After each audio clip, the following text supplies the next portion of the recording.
Most of them take days, walk endlessly across the scorching sun in the Sahara before arriving in Libya, which is the closest in their route.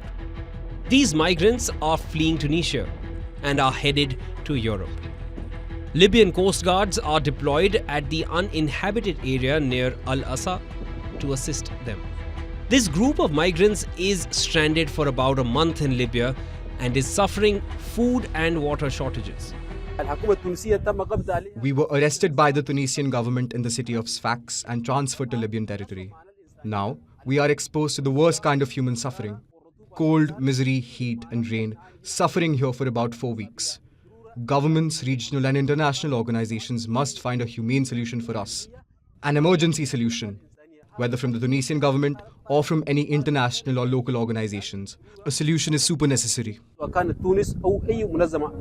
Tunisia's interior minister conceded that small groups of sub-Saharan migrants trying to enter the country are pushed back into the desert border areas with Libya and Algeria. But he claimed that allegations of mistreatment of migrants by the UN and humanitarian groups are false.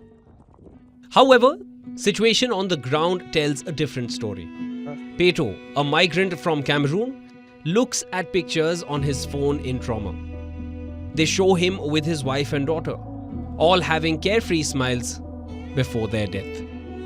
His life was shattered when the three got separated on a trek through the desert between Tunisia and Libya on a day in mid-July that changed his life completely. After working for 7 years at various jobs in Zuwara, some 120 kilometers west of Tripoli, Peto decided to go to Tunisia with his Ivorian wife and child.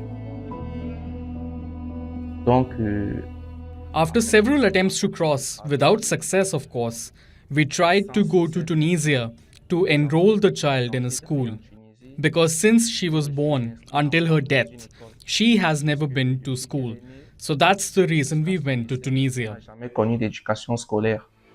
Tunisia's eastern coast, the port city of Sfax, has become the main launching point for migrants, mostly from sub-Saharan Africa, to get to Italy and other parts of Europe in small boats. Influx of migrants into Sfax and other points have resulted in frictions with the local population. Last month, a Tunisian died in the clashes. The Tunisian government has often decried arguments from several Western nations that the country should stand as a border guard to the migrants who cross over from the continent to Europe. Several unions have supported President Kais Saied's refusal of Tunisia acting as the police for migrants.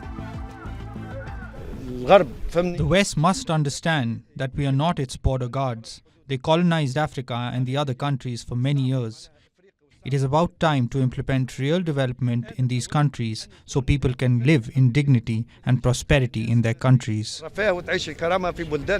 Meanwhile, thousands of migrants have been transferred to a desolate Sahara military area on the border with Libya. This is where most of them end up, if they are lucky enough to withstand the desert heat. Bureau Report, WION World is One.